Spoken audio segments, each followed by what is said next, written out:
Well, Michelle, couldn't be more excited. We've been kind of interacting with our guest today a couple of ways in social media, and he posted something, it was about a month ago, about an episode of Phineas and Ferb that we love. Yeah. And that he was behind, and it inspired us to get more of a conversation going.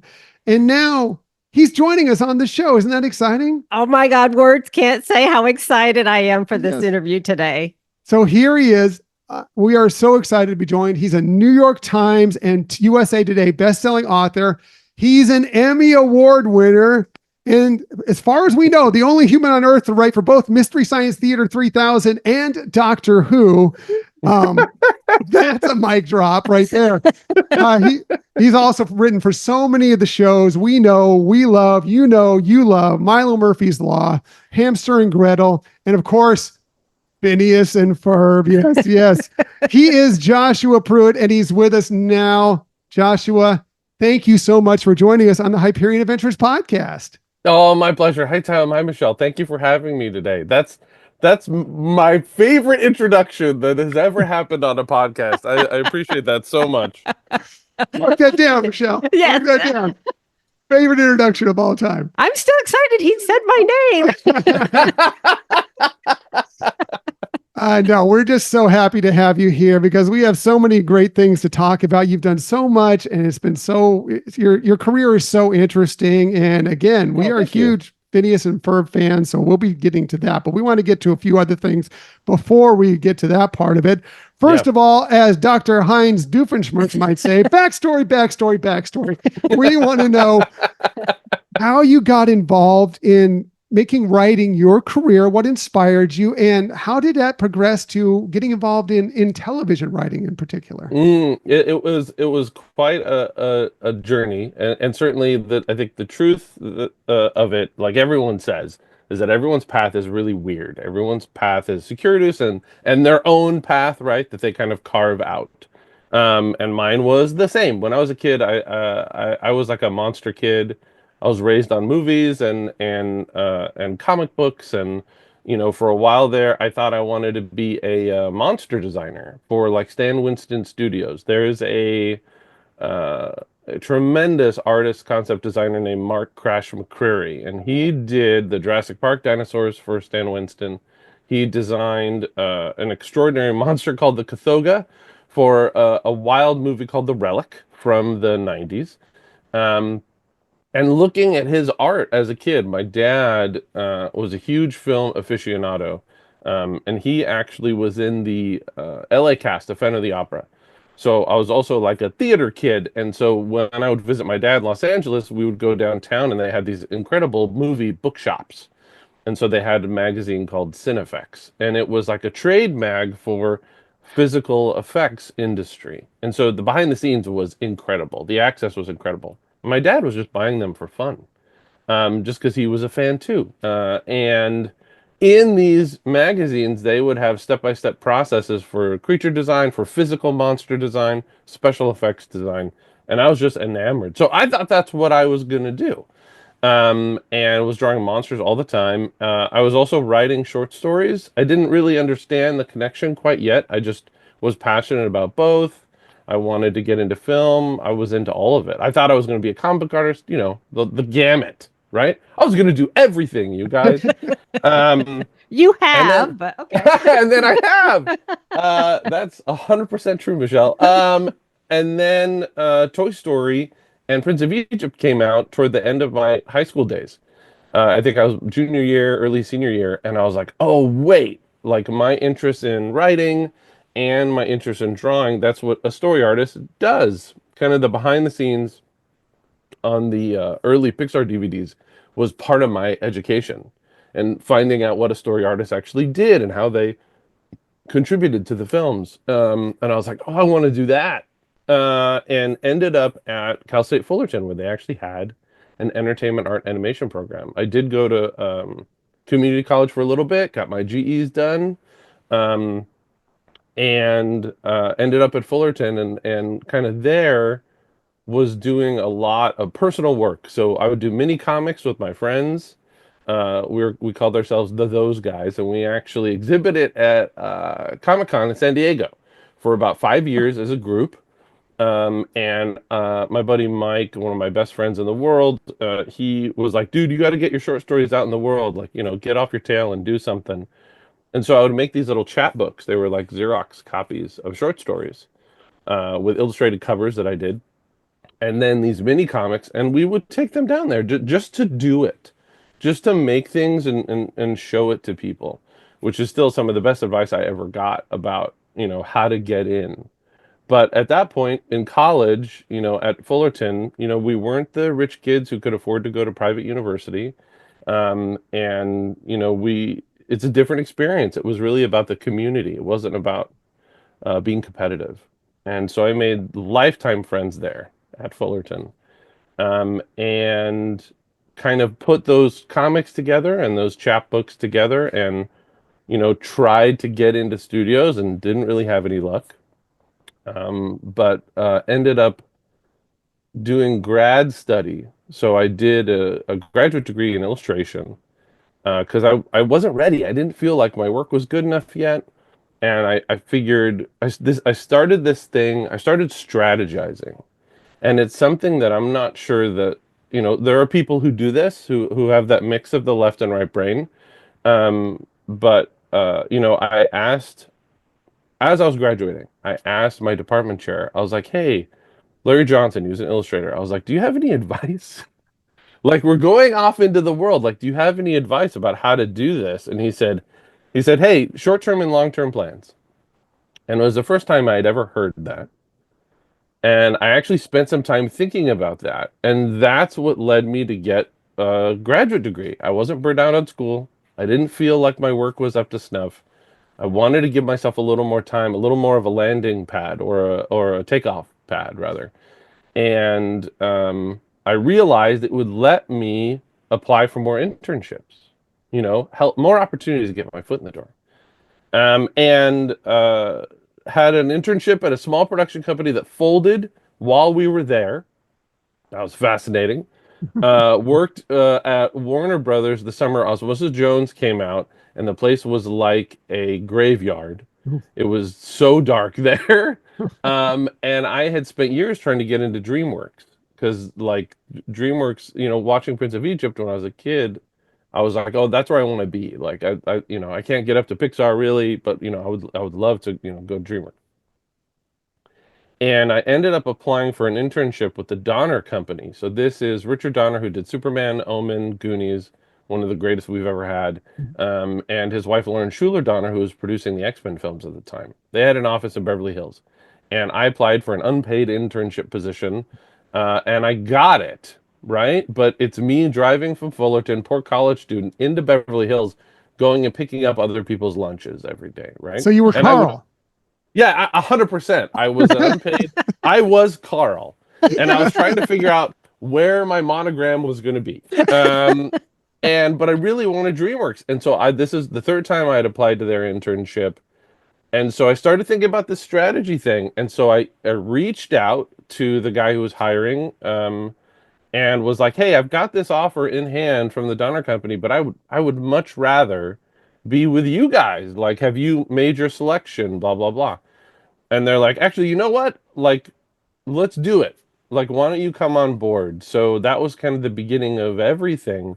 Um, and while I was there, I worked in the development department. I worked on Shrek the Third as a PA. So I worked in the story department and had a chance to learn like what the job actually was. I worked on Over the Hedge as a coordinator. Same thing, story department, being close to what I wanted to do, getting a chance for some incredible mentors, seeing how the sausage is made. While I was there, I wanted to become a story artist, right? That was still my goal. I was still drawing. I was still doing personal work on the side. And I asked the folks who ran the program, I was like, "Hey, can I take this trainee test?" Like they would offer them to CalArts students or, Art Center students. I was like, "Hey, I'm here. Can I give it a shot?" And the leadership at the time said no. They said that they actively discouraged folks on the production pipeline from making that transition to the art side. And I was really confused. I was like, I thought you're supposed to get your foot in the door and then you work toward what you want. Like, that makes more sense, you know. So I waited a year until they got fired, and they did. And then I asked the new folks who were running the program, I said, hey, can I take that story test? And they said, yes, of course. They're like, this is a no-brainer. And their take on it, and it was John Tarnoff and Angela Lapido, who were extraordinary people. And they were like, if you are good at this, if you can write and draw, this is a win for everybody because you know the needs of production. So you're going to come in with a mind toward, hey, let's let's be a team player. Let's make sure that we're hitting these deadlines, etc. I'm not going to come in with a giant ego. I'm going to come in understanding how the sausage is made. And I was like, yeah, of course. Yes. I thought that was the whole point. So I did the story test. It was with Gingy and Pinocchio, and they gave you this prompt. It was like a paragraph and a half, maybe 6 lines. And, Gingy wants this and Pinocchio wants this, and you write it and board the whole thing. So I did like 500 drawings, a little too many drawings, but I wanted to show off my writing skills. And it was a lot of fun, and handed it in. And in the back of that portfolio, I actually put all those mini comics. So I put personal work in there too. And in 2006, I was the first internal production candidate to make that leap in the history of the company. Wow. So I got a contract. I got a 4-year contract, and my whole life changed. So I became a story artist. There's lots of other stuff in there, but essentially what happened was I was getting a reputation as being more of a writer. There were some obstacles in there because, the dirty little secret is that a lot of the story teams actually do a lot of the writing, not necessarily the credited screenwriting. Largely, the Shrek movies were built by that extraordinary story team. Mm. And that's the magic sauce. Like when people go back and they look at, why was Shrek 1 and Shrek 2 so successful? That's why. Lots of really brilliant people who were cartoonists and understood not just, good writing, but visual humor too. And I wanted to be part of that tradition. And the studio was actually starting to move away from that. Um, as we moved into kind of Photoshop and really beautiful boards, they can be kind of seductive. And so often you'll have an incredible board sequence, a great camera move that really, really brilliant and talented people can draw, right? Can physically draw and pull off. And then people weren't paying attention to the needs of the story because the Mm. boards were so seductive. And I've seen this happen loads of times in my career. And they just weren't as interested in having folks around who could also write as well. And I ended up getting a writing credit on something called Book of Dragons, which was a DVD special. And it was, and then they didn't pick up my contract. Mm. So my whole life shifted again. I had 2 kids at home, and a wife at home, and I was like, I need to find work. And did a story test for another show, and those people hated the test. They thought that I spiked the ball. And I was like, well, this is terrible. This is a worst case scenario. And I actually took that same storyboard test, that failed test. I took it to the team at Lego, and through a friend, got a meeting with Dan and Swampy. Mm. And in my board pack, in my board samples, I used a ground plane a lot because that's just how I was taught. Again, I was only 5 years into my career. But apparently, one of the things that Swampy was really looking for was, folks who had some sense of the physical space and the camera. There are some extraordinary cartoonists on the show on Phineas, but there was this extra step that Swampy was really looking for in new board artists. I didn't know that at the time. But apparently that stuck out. And I got a couple of good recommendations. And in the same week, I got 2 job offers. So I got a job offer to work on the first Lego movie and a job offer to work on Phineas. And since I had had such a time struggling with this writing and drawing thing, I picked Phineas because I would get writing credit. And I went from being unemployed to pitching and selling my first show at Nickelodeon and joining the highest rated kids show at that time. So it was definitely similar to my experience of getting that trainee test. It was really eye opening. You know, you need to find where you fit. You need to find the right people who can advocate for you. And sometimes that's not the first people, right? Sometimes it's not the first people to ask. So I was learning a lot about how to build this career while it was happening. But yeah, joined the series in season 4, and pitch Night of Living Pharmacist, and we can get into that. But joining Phineas was like a seismic change in the shape and size and potential for my career. Everything shifted after that. Yeah.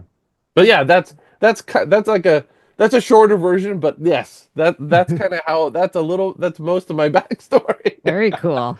I think that's incredible, and I think it's really interesting because I think a lot of people, and this is true of any career, but you kind of go to school or whatever, and you think, okay, I'm just gonna make it. I'm just gonna go out there, and I'm gonna have everything come to me because I'm talented. But it takes hard work for talented people, even like yourself. I mean, you have to kind of learn as you go, and you did that. You grinded it out, and eventually, it's all paid off significantly. And I think that's really fascinating and interesting. Thanks, Tom. Yeah, it's what I've learned is that the grit and the ambition and being fun to work with ends up trumping a lot of things.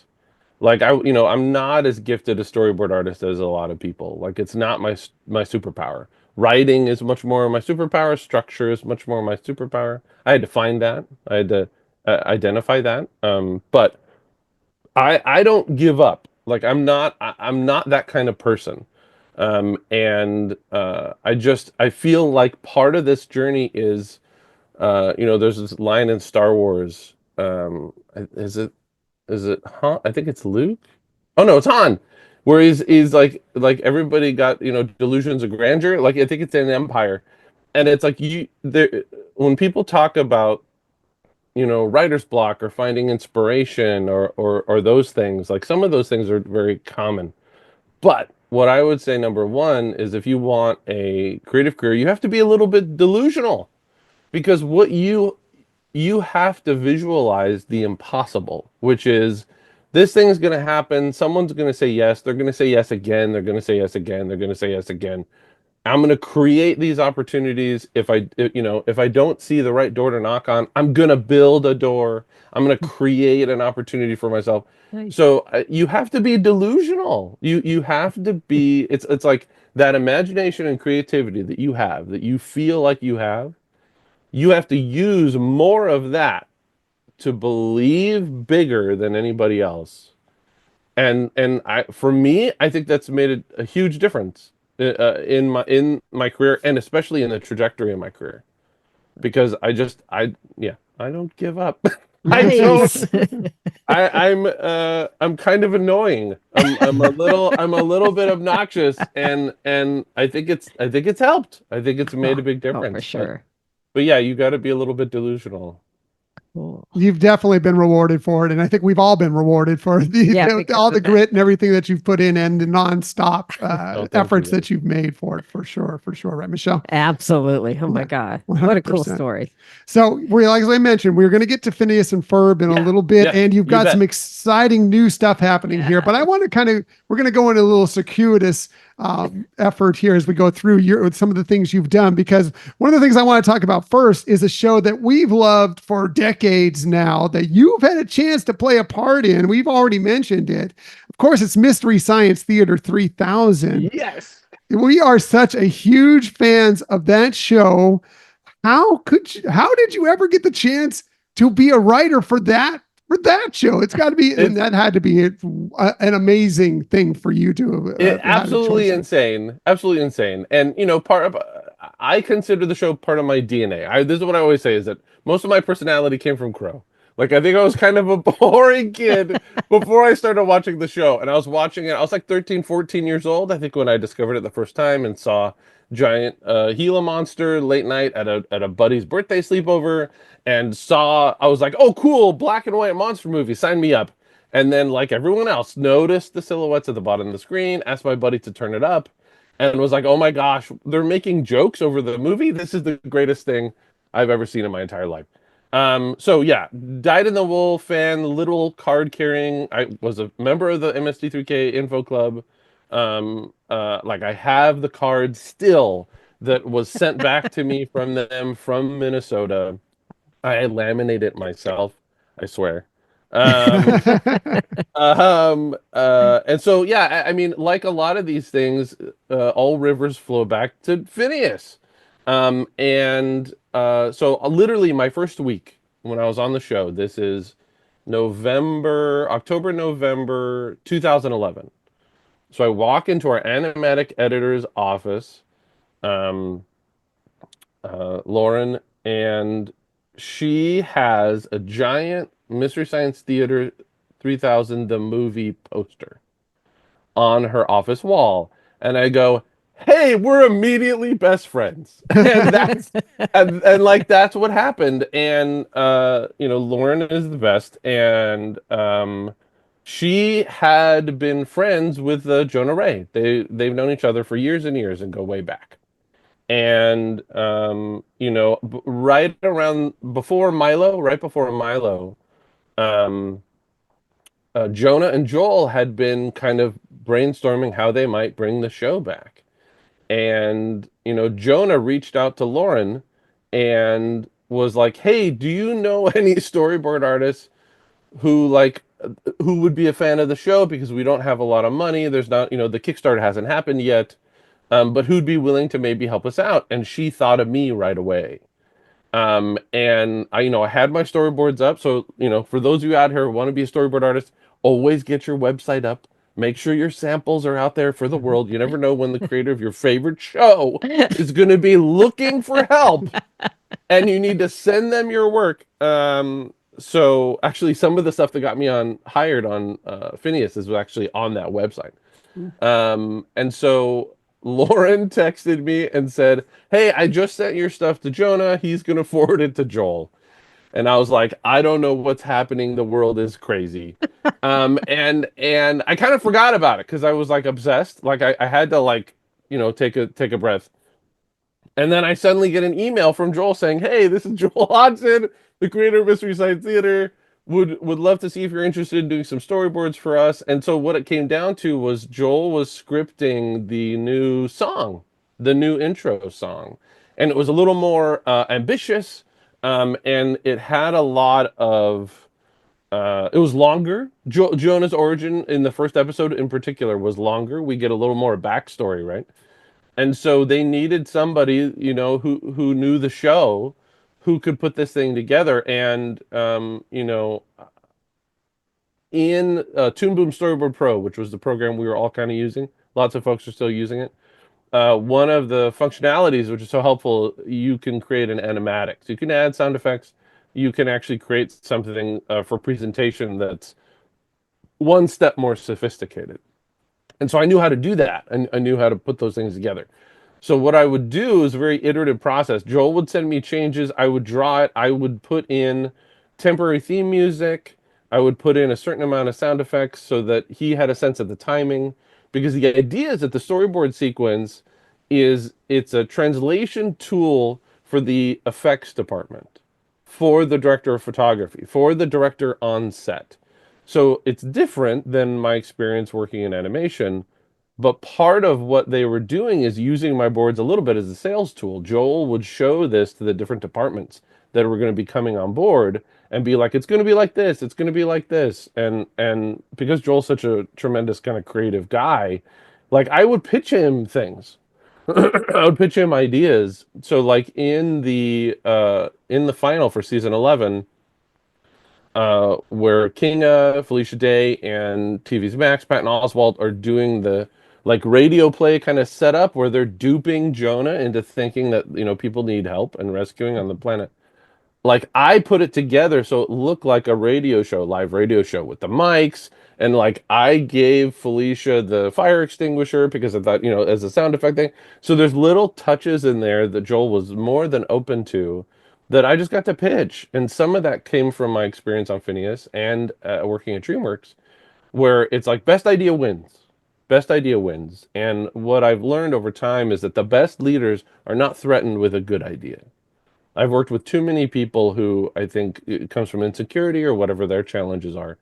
But, they want to be in charge and deciding about everything. And at some point I learned, I was like, man, you know what? Your name is already on the poster. Your name is already in all the press materials. Like, empower your crew. There's a gift. There's a real magic and alchemy when you empower your crew to give their best. The reality is we would all do this for free. We don't want to do it for free, and we all need raises. Okay? Everyone support the animation union, all right? Yes. But Yes. support animation, hashtag support animation. But the big idea here is that we don't stop thinking about this.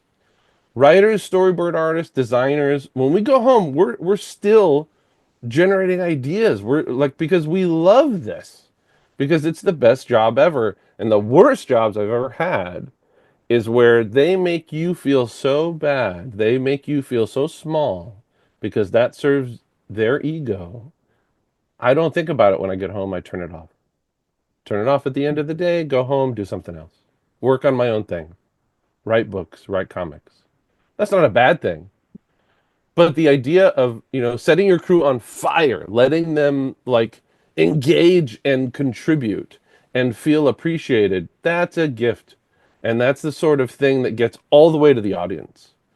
And most of my experience on Phineas has been that, which is why every time Dan and Swampy call, I'm there. I'm super there. So anyway, working with Joel was like that. Working with Joel was super, super collaborative. I did 6 or 8 versions of that opening. There were lots of other talented folks who worked on it too. Everyone was throwing in ideas, drawings, sketches, designs. And while we were finishing, I was like, hey, Joel, like, now that we're here, how would you feel about me writing riffs on an episode? And he said, yes. He said, that would be great. And, 13-year-old me would never have believed in a million years and that was even possible. And so I wrote riffs for a really tough episode called The Beast of Hollow Mountain, but got a bunch of jokes in the finished episode. It was extraordinary. They asked, you don't have to attribute when you pitch jokes. You don't have to say this is Joel or this is Tom, whatever. This is Jonah. But I did it anyway because I can hear them in my head. Like, I can hear Tom. I know what Tom sounds like. I know what kind of joke Crow would make. But we pitched ideas on the host segments for that episode.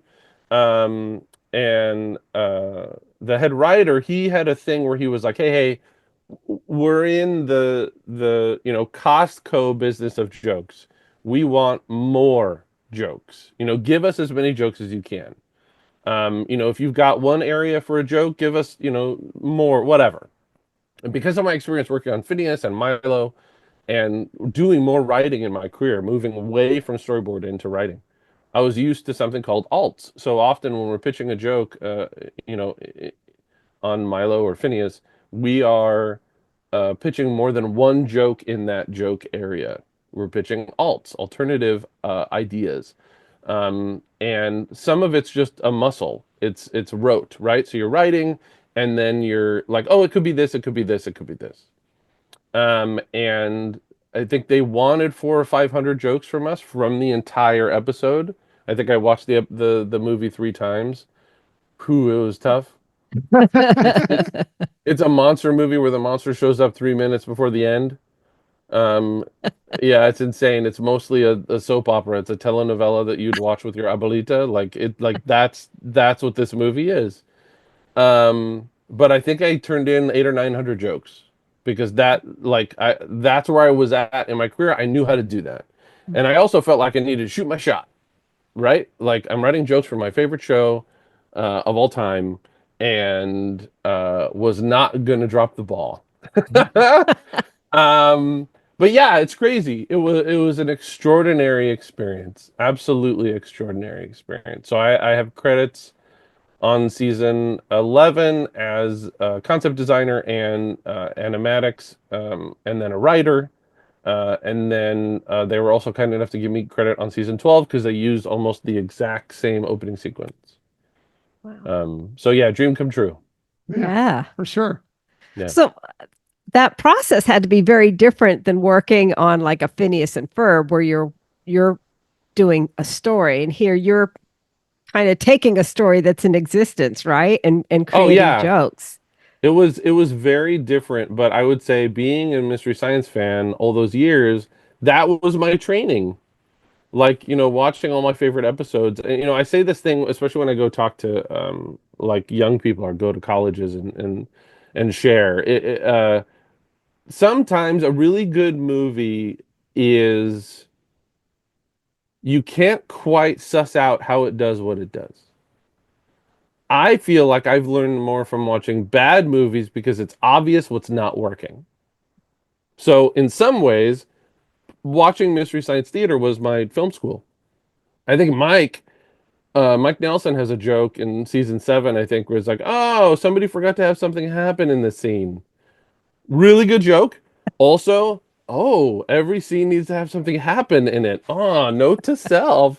So, like, I feel like I learned a lot from watching crappy movies with giant rubber monsters that I adore. I think the world's a better place because of movies with giant rubber monsters, and I think Mystery Science Theater helps with that, For giving the sure. people what they want.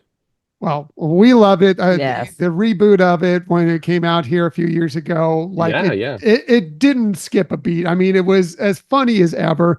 It's still that show that like you have to be careful. Like you're reaching for that drink, and then you're gonna pull it up. It's like don't. It better be the right joke Yeah, because if it's better the be. wrong one, Otherwise, it's yeah, all over the table and you're your gonna shirt and lose that everything. whole Yeah, thing. yeah. That's right. Oh That's my right. goodness.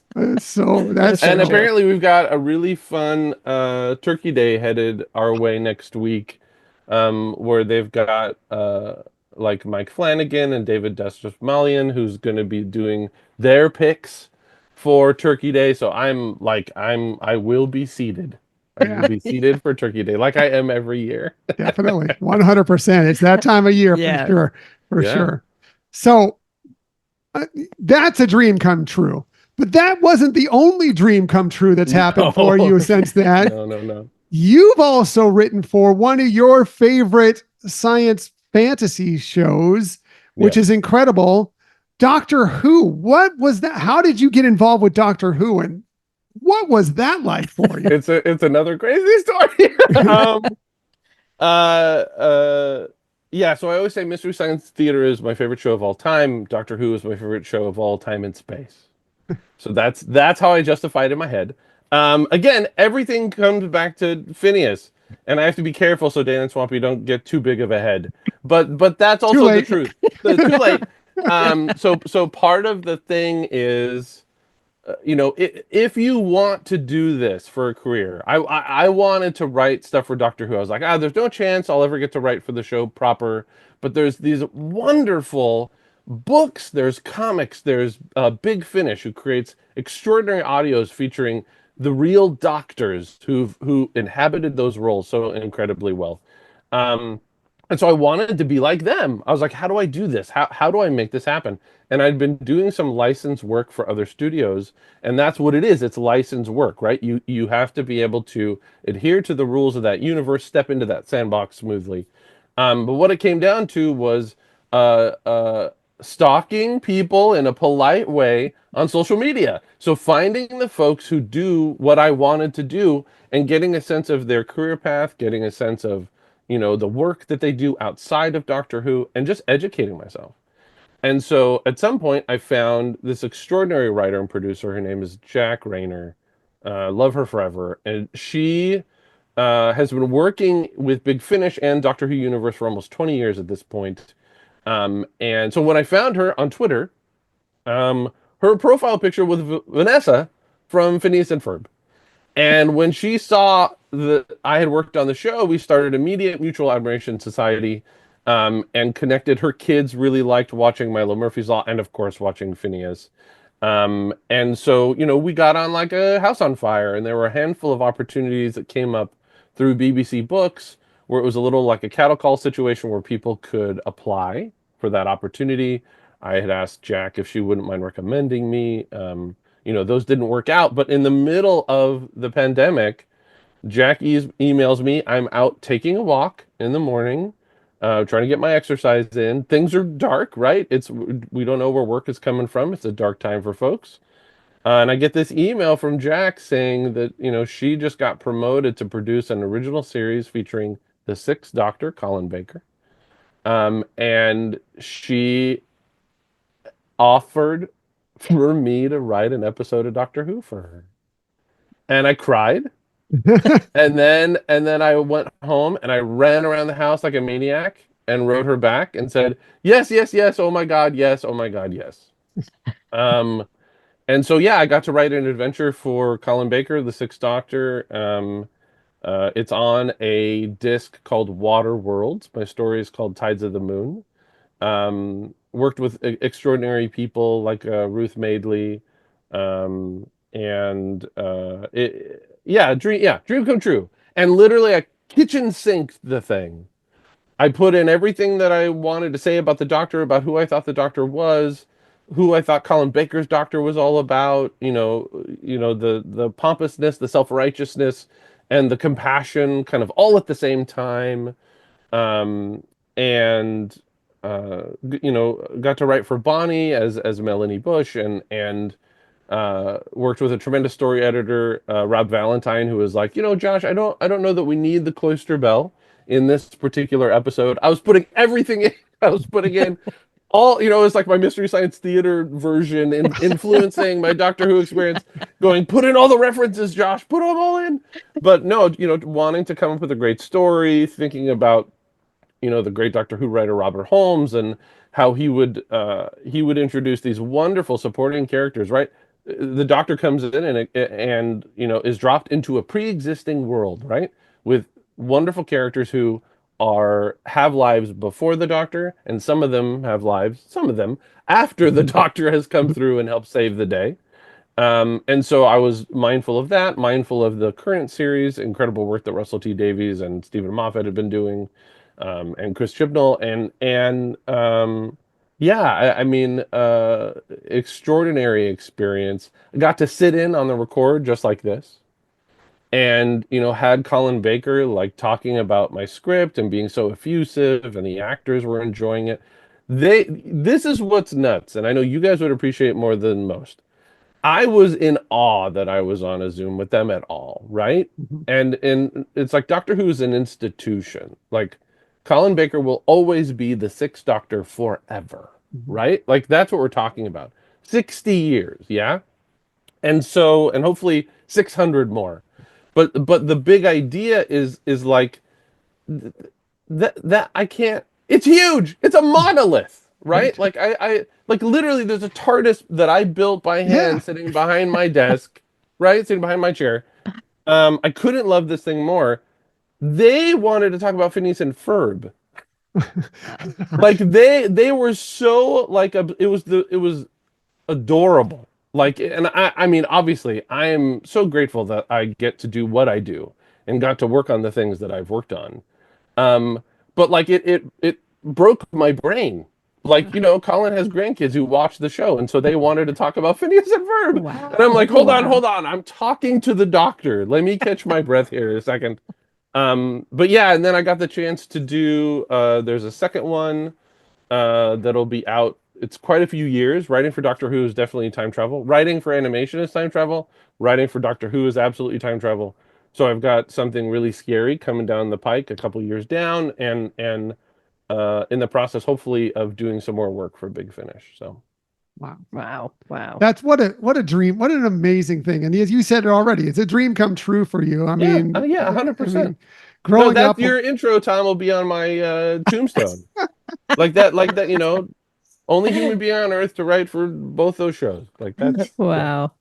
Well, that's kind of, I had this question, and I think this kind of might fit in right now. Is on the Milo crossover episode with Phineas and Ferb. Yeah, It's the other way around. yeah, At yeah. the end of that, Milo mentions how fun it is to help write for something that he loved as for as long as he was a kid, Yeah.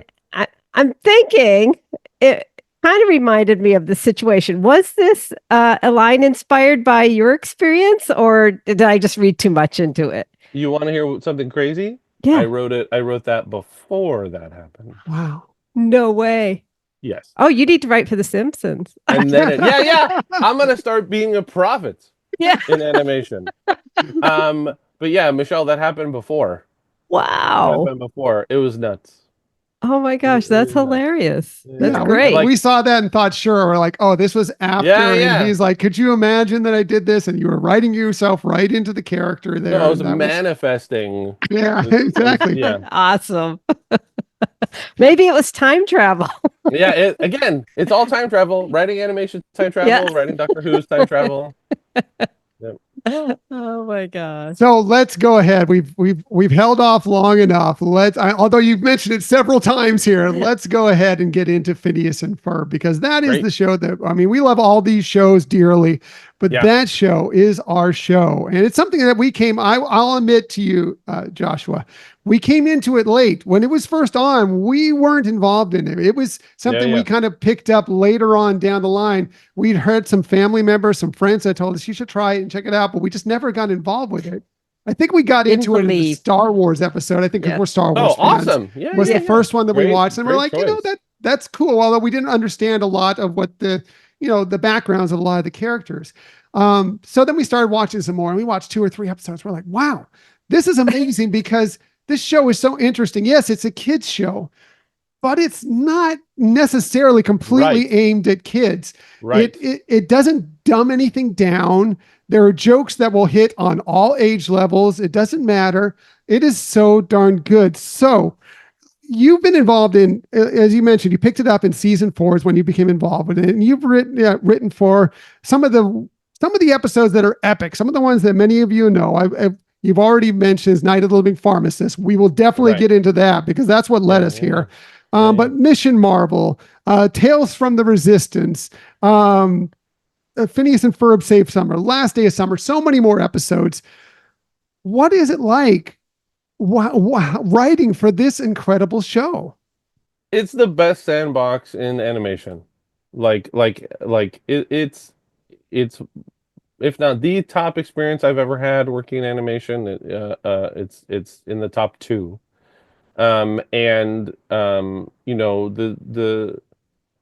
The world that Dan and Swampy built, the guide rails that Dan and Swampy first built, and then that were expanded and stretched and broken and then rebuilt by extraordinary cartoonists and writers like that. I mean, that's the kind of the gift that keeps on giving. I think it's an incredible argument for the strength of cartoonists to make cartoons. And I'm a writer too, so I'm not, it's certainly there are extraordinary animation produced by writers and storyboard artists in collaboration, absolutely. But I think the core, the genesis of Phineas and Ferb, I think comes out of Dan and Swampy being artists who write and direct. And I think what that does is it allows the universe to be inherently much more flexible, visually funny for younger audiences, and hugely smart for older adult audiences. So you get the benefit of everything. We had writers on the team who just wrote. We had writers and storyboard artists who did both. We had designers who were plussing the insane ideas that everyone else was coming up with. It is a true collaboration, right? And not in a, false modesty way. Like, this is actually the strength. It's the superpower of the show. And when you get really brilliant people from different walks of life pitching on the same joke, pitching on the same idea, it just levels up. Like, one of the things that I learned coming to that show from feature tends to be, the process tends to be a little more protracted. Sometimes people get too precious with things. And what I loved about television, why I love television, and Ken Phineas taught me this, is that you have so many more at bats. So within an episode, you have lots of opportunities to punch things up. At this writing stage, at the storyboard stage, at the animatic stage, even when things come back from color, we're still punching up jokes. And I learned that on that show. And in feature, it's like you might be on the same sequence for months. The thing I loved about television is that, once we get through this script, once we get through this animatic, you're moving on to the next. There's another opportunity to tell a different kind of story, to experiment, to do something different emotionally, to do something, me pitching more weird monsters on the show, and, Dan and Swampy going, I don't know what we're doing here, but let's try it. And, I think the main thing is that Dan and Swampy have done almost every job. Swampy's done layout before. Dan's been a director. Like, they've both been storyboard artists. They've both been writers. They were writer storyboard artists on Rocco together. They can write music. They are not threatened by a good idea. They've done everything. So when I come to them and I'm like, guys, how about this weird thing? How about this weird thing? They don't bat an eye anymore. Like, part of my job is to make them go, what are you talking about, Josh? Like, and you're going to see some of that in the near future. But like, that's part of what I do. But I can only do that because of the sandbox that they built. Like, because they allow it, because they give me the room to do that.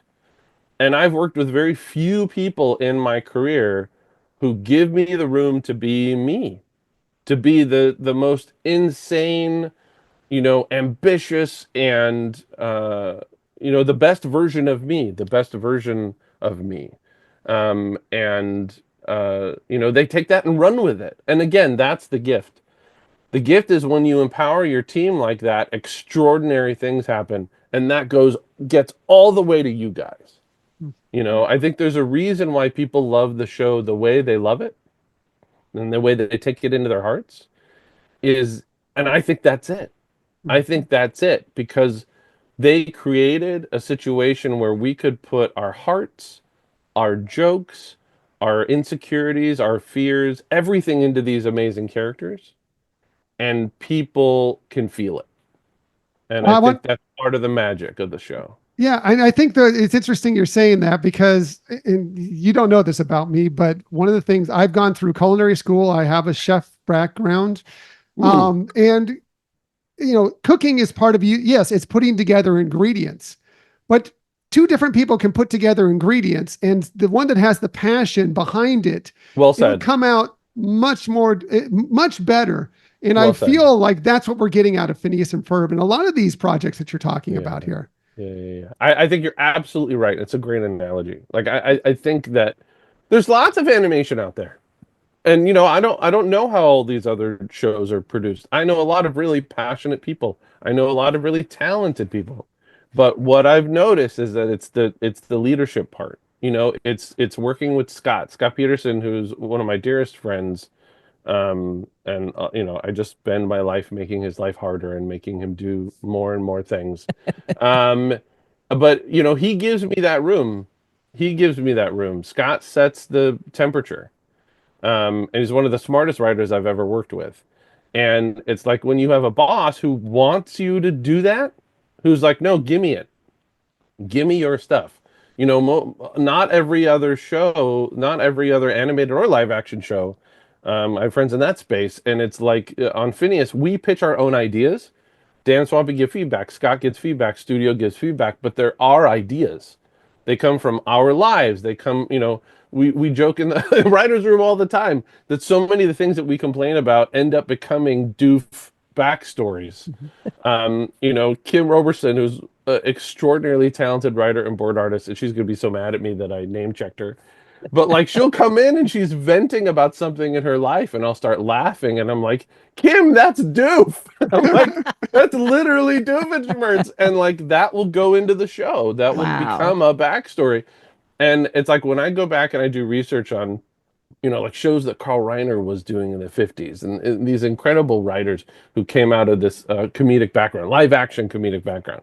So much of the strength of those shows was people coming into the writers' room, and they would share their lives. And, part of the joy, I think, of having a diverse room, having people from different walks of life, different orientations and skin colors and backgrounds, is that those stories get interesting and unique. And the things that they bring to the writers' room mean that there's just that much more flavor in what we do. And it's like you know the benefit of that if you've been in that writer's room, right? Like you understand how much better the show becomes when you get people from different backgrounds. And so it's like that's the best. It's the best job in the world because we get to actually share all the things that are bothering us, all the things that we love, and we put it in Doof's mouth and we put it in Candace's mouth. And that was one of the early things I discovered is that the show is really about Doof and Candace. Like they're some of the most human characters in animation, for my money, because they have real problems and they struggle and they're self-destructive and they're relatable. The boys are kind of like the catalyst to adventure. And Right. when we have those longer episodes, we can give the boys a little more to do and give them an emotional story. But Candace and Doof are like human beings. They're like us. And so writing for them is a real joy for sure. Well, kind of on that same theme, and Yes. the fact that, like you said, the writers and well, the whole team lets you be you. We kind of know that inside of you is a maybe a horror story ready to pop out. Yeah, I'm a horror guy. Actually, Scott and I are both. Scott was actually born on Halloween. Oh wow! And that's how we became friends was writing Night Living Pharmacist together. I was going to say Um, that had to be fun to kind of come up with that concept of a zombie yeah, yeah, yeah. apocalypse, but in Absolutely. the world of Phineas and Ferb.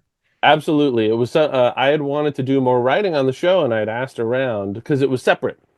Scott in the writers room would do outlines, 2 and 3 page outlines, and then the storyboard artist, so two-person team, would write and storyboard that episode.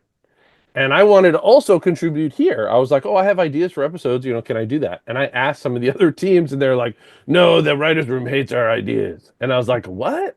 That can't be right. And like, so I reached out to Scott. He's our head writer, and I was like, hey, man, can I pitch you stuff? And he was like, I don't know. And the samples that I had, one was a spec pilot for a horror TV series, and the other thing was a radio play I had produced, inspired by Big Finish.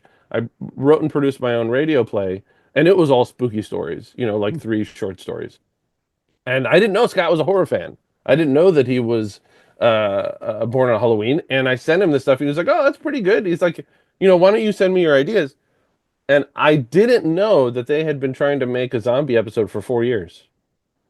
I just wanted to do a zombie episode. And my thing, and this literally, this is so funny. Like, I don't know that I've shared this before, but like, I still haven't gotten paid for that. I did that on my own time. So outside of work, I would because we were working on real episodes, right? Approved episodes. Outside of work, I was like, what would I do? How could you do a zombie episode? What would that look like? And I was like, oh, if you took all the tropes, like if Doof turned himself into a contagion, you could do people in a house boarding up the windows, getting infected. It wouldn't be gross, right? Like I want it to be gross. I love horror movies. I love horror movies.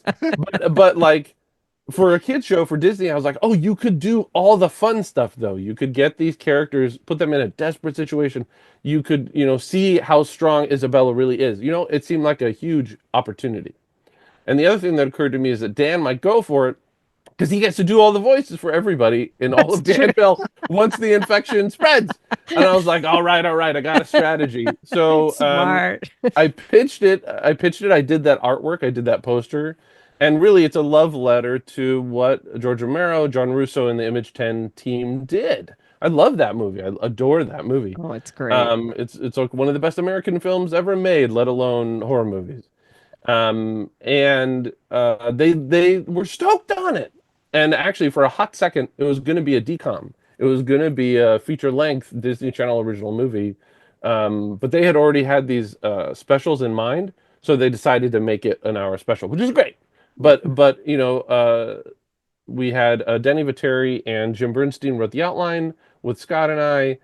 Sue Proto was the director, and we had tremendous board teams who were contributing at every level.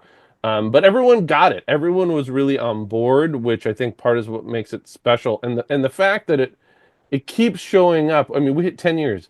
It keeps showing up in people's best of lists. That feels amazing. That Yeah. feels absolutely amazing. Well, I'll tell you like I said, a couple times already in this show, it's why we reached out to you. Because when you posted on social media that, oh, it was like, what was it, 10 years ago? This is 10 when this came years. out. And Yeah. I was like, wait, this is the guy who pitched a zombie movie basically for Phineas and Ferb to a Disney Channel show. I'm Yeah. like, we have to reach out to him and talk to him because I need to Yep. know more about how that was made, Yeah. because it's an incredible episode. And I love Oh, thank you. you mentioned George Romero. You got Yeah. George Romero to do a little Yep. cameo in there. Yeah, and all credit I think to Dan and Swampy on that one, because I mean I didn't think we had a shot, and it turned out to be one of the last things that he ever did. And I feel Mhm. like, like I said, it was always intended to be a love letter to him. So like that's an extraordinary thing to be connected with at all. Yeah. Right. Yeah, and then you also got a little more modern zombie with the guys from Shaun of the Dead, with Simon Yeah. Pegg and Nick Frost doing a little cameo as well. I'm like, this doesn't make any sense. No, It's it so great. totally doesn't, and it's great. And obviously that was a huge influence too. That movie came out when I was at college, and huge influence on me. One of the things Scott and I talk about a lot, because we love horror, obviously, but we also, we love gateway horror. And one of the things that we want to do with this was, make it scary but not horrifying. And so one of the things that we did was we wanted there to be scares, some intensity, but we also wanted the stakes to be real. Like, so that incredible sequence at the end that was bordered by Kyle Menke, one of our resident geniuses, Emmy Award winner. He brought the heat on the intensity on what Isabella and Phineas are going through in those final moments up on that tower. And those stakes are really important. And one of the things that a movie we always talk about is Tremors, one of Scott and I's favorites. It's like that balance between characters who react the way you would and where your friends would, and keeping the stakes real. It doesn't have to be parody, right? So Shaun of the Dead, to my way of thinking, is satire. It's not parody because the stakes are real. In Spaceballs, and I love me some Mel Brooks, Spaceballs is a parody because the stakes are not legitimate. They're not real. This is all for fun and games. But in Shaun of the Dead, the stakes are real. The characters are hurt and killed and worse. And that's what we wanted to get close to on Pharmacist. And I think we got there. We actually had, Yeah. I told this story recently, but one of our board artists approached us recently and shared that, he watched Pharmacist when he was a kid and freaked him out. And now he's working on the show. 10 years later, he's actually an incredible board artist and contributing on the show. Wow. And like, so there's like a legacy attached to it. And that's amazing. I'm so grateful. It's such a extraordinary thing to be a part of something that touches people. Yeah, definitely. Yeah. Well, speaking of something that touches people, another film with Phineas and Ferb that I want to share and get your input on is Candace Against the Universe. Yeah. Now, when that came out, I'm going to try not to get emotional. Okay. Okay. I was an administrator of a very busy clinic in San Diego, and the world was crazy with the pandemic. And I know everybody knows that. I know it's a cliche saying, but it was tough being in that industry because, first you had people who were like really happy you're helping them, and then you had people who were really angry all the time.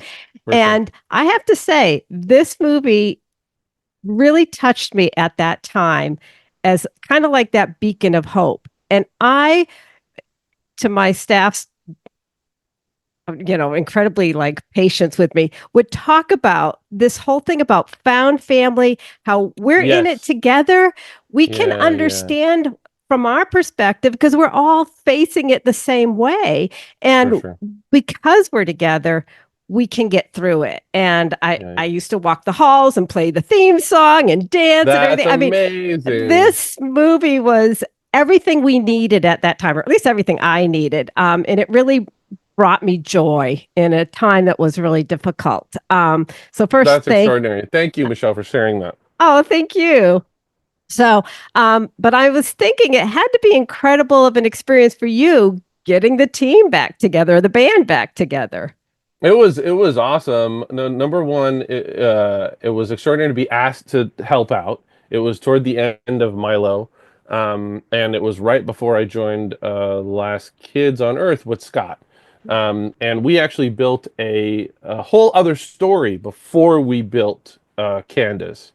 But I think that emotional core that you responded to, Michelle, that you talked about, we talked a lot about that in the room.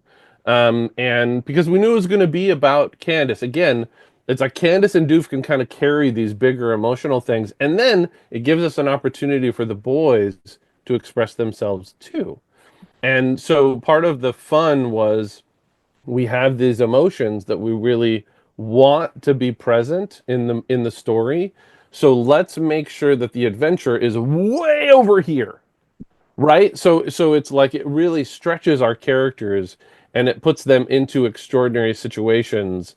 And then when we have those kind of grounded moments, I think it just works that much better. And coming up with a way for the boys to share how they care about their sister and what it mean what Candace's deal really is, and trying to dig into that and what her life is like. And part of the core that we came up with in our initial brainstorming sessions was I kept throwing out, like, when you're a teenager, it feels like the whole universe is against you. Like one of my earliest pitches was, like, what if the kids are attacked by the year 3000? So for something, the kids do something, and the year 3000 comes, and it's abstract. It doesn't make sense. But it started the conversation of, oh, yeah, when you're a teenager, this is what it feels like. It feels like everything is against you. So that ended up being one of those pillars of the story, of building out around that very relatable emotion that everyone's experienced. And then what do? Your family rallies around, right? Right. And inventing weird stuff and going to other planets. And you know I, uh, for me, pulling in the chicken replacinator was key, because it was created by Martin Olson, one of our most brilliant writers and a tremendous guy. I love Martin, and he this was in one of the old episodes, and I just couldn't get enough. I thought it was the most Wildinator in the history of the show, and figuring out how to use it in the third act. I was like, this, we need to lean into this thing. This doesn't make sense. This is the wildest inator, right, in the history of the show. And so, like, for me, that contrast is this is what it's all about. We get to be super, super emotionally resonant and honest and tell a real story about teenage kids and her little brothers.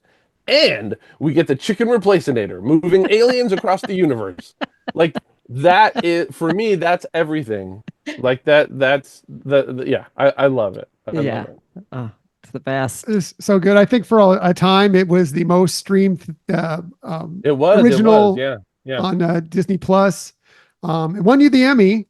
And we won an Emmy for writing. Yeah, we had a Nice. tremendous group of writers on that team, and everyone really contributing at the highest level. Everyone knew what like the opportunity was, and just leaned hard into what that could be. So And it was successful for It sure. was yeah, it's thank you. again.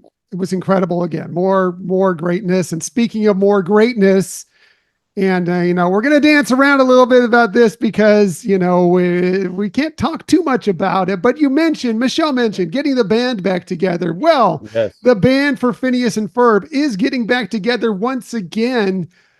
How did you find out about it, and what's the excitement level of getting the group back together for a new season of Phineas and Ferb? So the guys have been talking about it for a long time, and it really, I don't know all the details, but essentially it was a product of timing. It was, how is this all going to work with everything else that Swampy and Dan were doing? Because, they're two of the most successful guys I know. But yeah, it was, I got asked to actually kind of leave Hamster and come over to Phineas, which felt like coming home again. So, and that's what it feels like. That's what's so fun about the getting the band back together thing. Is that it does feel like that. We've got a lot of the same folks in the writers' room. We've got new folks in the writers' room, contributing all kinds of really fun stuff. And yeah, it's thrilling. It's thrilling. Like, Yeah, I wish I could talk about it more because wow, there's some fun stuff coming. But yeah, they announced our cast. Our whole cast is coming back, which is so great. They talked about this at New York Comic Con. Right. And yeah, we're supposed to premiere next year. We don't know when. And that's not me covering. I genuinely don't know. And yeah, we're chuffed to bits. We're like, it's fun to kind of be laboring in secret and just be like, oh, I can't wait for the fans to see this. I can't, and because we're fans too, so there's a piece of this puzzle which is like we're also trying to please ourselves. We're writing to please ourselves. Granted, we want the fans as amped up and as excited as we are and to respond to these new stories and but yeah, yeah, we're excited, gang. We're I excited. bet. Yeah. Well, I think that, I was going to ask you if you could try and promote it in the best way possible without giving any spoilers, but I think your wow there was enough promotion right off the bat that there's some great stuff coming. We're excited about it. Yeah. As you mentioned, you don't even know when it's going to be debuting, but No, I hopefully don't. sometime next year. One thing Phineas and Ferb related that we just found out from your social media post the other day that we do know when it's coming out is you have a brand new Phineas and Ferb comic book that's going to be coming. Is that right? Yes, Phineas and Ferb Free Comic Book Day. So I'm going to totally pat myself on the back here a little bit. It was something that we pitched to Paper Cuts and Mad Cave, who are reprinting all of the old Phineas and Ferb comics, so that we're done for the magazine. Scott wrote, I think, over 100 of those. So those are back in print. A bunch of them are actually back in print now. But I love Free Comic Book Day. I actually gave free comic books away at my house for Halloween this year for the first time. Busted out my spinner rack, and we had our thing of candy. And my comics were gone in an hour. I think I had 60 or 70 comic books. So I love the ethos of Free Comic Book Day. I'm so on board. And we just thought like doing a free comic book for Phineas would be an amazing way to attract new readers, new audience, and the story we built, which is in the synopsis online, is that Doof actually wants to use free comic books in order to distract everybody in Free Comic Book Day so he can take over the tri-state area. Oh, that's And that awesome. was something that Scott and I cooked up, and it made us laugh, and it made the team at Paper Cuts and Disney laugh too. And I don't want to, it's a little spoilery, but there is an interactive portion of this comic. Ooh. And so it's gonna there's some meta fun that Scott and I are gonna get to have that are gonna make this free comic book a bit of an experience. And it's a really great opportunity to tell a Phineas story in a new way. Well, we know we're really consuming a lot of your time, but we'd be remiss to also not mention a new book that you have coming out, Gyro. And I know it's not Gyro. I always just say it the right way, even Michelle, Connor, that's perfect. Connor. when I'm ordering the sandwich, I do get it right. Euro Yes. and the Argonauts, aka the best book ever written about a kid named after a sandwich. And it's what a great one. I think we Michelle, need to this is edit that out. This is exactly the response that I want. Yes, you're on the Argonauts. It's coming out from Andrews McMeel, June 17th, 2025. The covers should be available any day now by my tremendous friend Anthony Holden, who was a storyboard artist on Puss in Boots: The Last Wish. He won an Annie Award for his trouble. And we have interior illustrations by Amanda Castillo. But it's actually about the first Greek geek in history who thinks that his heroes, the Argonauts, are the greatest thing since sliced pita. And he joins them through a series of circumstances and discovers they are not quite what he was led to believe. And on his adventure, discovers that the monsters, the Cyclops, the Minotaur, and Medusa, who is very much not dead, they are the heroes that he has spent his life looking for. And so he ends up empowering them to seek out and get the Golden Fleece for themselves. and change mythic history in the process. So this is my love letter to things like Clash of the Titans and Ray Harryhausen movies, also Mel Brooks movies. We have a very self-aware narrator. But yeah, this is something that I've been working on for many, many years. It's my first original middle grade. This is literally like my 10th published book, but it's the first one that I did solo.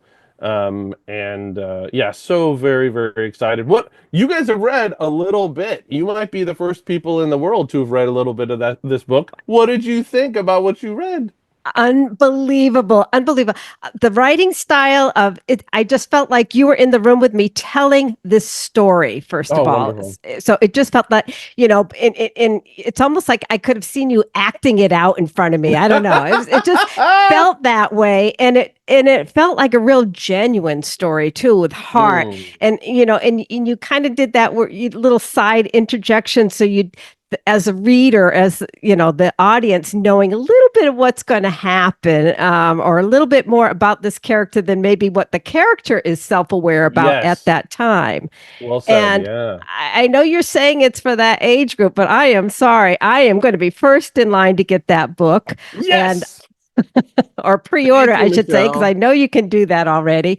Yes. But it is an amazing it's a fun read. It is Thank you. But it's also intelligent. It's kind of, I don't want to compare it to Phineas and Ferb, but in terms of the story being likable by all kinds of age groups and peoples and styles and where you are, that it is definitely hitting all those. Oh, that's great to hear. Thank you so much, Michelle. Yeah, I've been describing it like the Hitchhiker's Guide to Greek Mythology. Douglas Adams, huge influence on this. Terry Pratchett as well. Just having that self-awareness and sense of fun. My thing is like there's the story and then how you tell it. And I knew when I was building this thing that I wanted the how was going to be just as important as the story. And the thing that I'm so excited about, it's a little bit like a Trojan horse. There is a real emotional core to this about what it's like to meet your heroes and when that's really good and when that introduces new challenges for how you tell your story and what it takes to, take that back from people who want to put you in a box. Well, and you're using characters that we're familiar with their names and kind of the genre that they're at, but you're turning it on its head. I mean, it is just a really intriguing way of sharing that information about those characters. Thank you so much. Tom, what did you think? Like you, I grew up watching Clash of the Titans and loved it dearly. So it spoke to me right away. And I love any story that's a twist on what you think you know about characters, about anything. So you could tell in just a small piece that you sent us that there was going to be that going on in there. You were saying it without really saying it, or in some cases you were actually saying it. But I'm always doing both, Tom. Always doing both. But I thought I love that you were telling a story, but you were able to interject, and when it starts getting a little serious, you're able to interject a little humor in there. I know it's gonna. I can't wait to read the rest of it as well. Just like Michelle, yes, not necessarily in an age group, but maybe we're not necessarily supposed to be in the age group of Phineas and Ferb either. So I can't wait. It's for everybody. It's for everybody. Can you tell us one secret? Is Pyrus's eyebrow a nod to Major Monogram? Major Monobrow? It's not, but there might be a couple of nods to the show in there. Oh, okay. Yeah. But yeah, guys, I have to bounce, but I want to thank you for this time today. Oh, thank you. We could talk to you forever. Such a blast. Yeah, we'll come back. We'll do it again. Yes. Once we get to near closer when that book comes out, we want to speak to you more in depth. Oh, I would love to do that. That would be my honor.